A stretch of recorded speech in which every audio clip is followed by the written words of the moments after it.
गेहूं की पहली सिंचाई पर यूरिया के साथ 4 अन्य खाद जरूर डालें, जिससे मिलेगी गेहूं उत्पादन में बढ़ोतरी। नमस्कार किसान भाइयों, मेरा नाम है एसके अड्डा और मैं एसके अड्डा यूट्यूब चैनल की तरफ से आप सभी का अपने चैनल पर स्वागत करता हूं। किसान वीरों, आज अपन बात करने वाले हैं गेहूं में पहले पानी के समय क्या खाद डालें। तो किसान वीरों, बुआई के 20 से 25 दिन बाद जब हमारी फसल ग्राउंड रूट इनिशिएशन स्टेज पर पहुंच जाए, यानी जड़ और तने के बीच वाले भाग जहां से ट्रिलिंग होती है, तो समझ लेना पहली सिंचाई का समय आ गया है। तो हमें पहली सिंचाई पर ही क्या क्या फर्टिलाइजर देने हैं और कौन कौन से माइक्रोन्यूट्रिएंट देने हैं, जिससे पौधे के विकास और कल्लों की संख्या अधिक हो सके। इस समय पर सही खाद मात्रा देने से ही पौधे की जड़ें अधिक गहराई में जाकर जाएं और ज्यादा कल्ले प्रोडक्शन दे सकें। तो इस समय यूरिया के साथ क्या डालना चाहिए? भैया, सबसे पहले तो ये जानना जरूरी है कि आपने बुआई के समय डीएपी की पूरी मात्रा दी है। कहीं होता यह है कि गेहूं बुआई के समय डीएपी एनपीके की मारामारी हो जाती है, यानी ज्यादातर किसानों को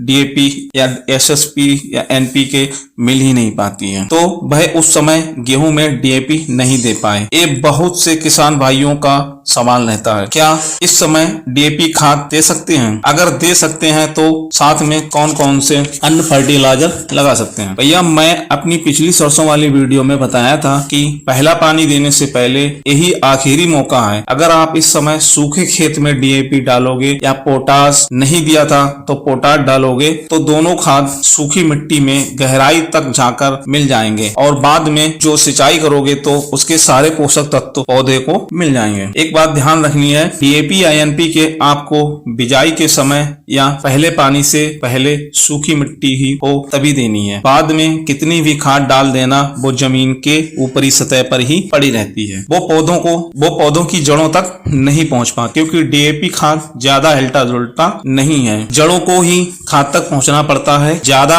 उत्पादन लेना है और इसके खेतों के अंदर फास्फोरस की कमी है तो ज्यादा उत्पादन नहीं मिलेगा। ये 100% तय है, मैं इसकी गारंटी देता हूँ। फास्फोरस का काम पौधों की जड़ों को मजबूत बनाना, पौधों के स्ट्रक्चर को मजबूत बनाना, तो इसलिए डीएपी डाल सकते हैं। तो हाँ, डीएपी खाद को कितने खादों के साथ डालना है, किन खाद के साथ मिला सकते हैं? तो भैया, इसे आप जिंक के साथ नहीं दे सकते, क्योंकि डीएपी जिंक के साथ प्रभाव विहीन हो जाता है और काम करना बंद कर देता है। तो भैया, पहले पानी यूरिया और उसकी सही मात्रा, पहले पानी यानी CRI के समय इसकी क्यों जरूरत है और कितनी मात्रा देनी है? तो किसान भाई, सबसे ज्यादा कल्लों के निर्माण में, पौधों में ग्रोथ बढ़ाने और उसमें क्लोरोफिल बढ़ाने में यूरिया की इम्पोर्टेंसी जरूरी है। DBW वैरायटियों के साथ खादों की मात्रा 1.5 गुना करनी होगी। ये सब विकसित करने वाली यूनिवर्सिटियों का मानना है, जिससे तगड़े से तगड़ा उत्पादन मिलेगा। साथ ही साथ PGR की स्प्रे करनी होगी और टेबू सल्फर की स्प्रे भी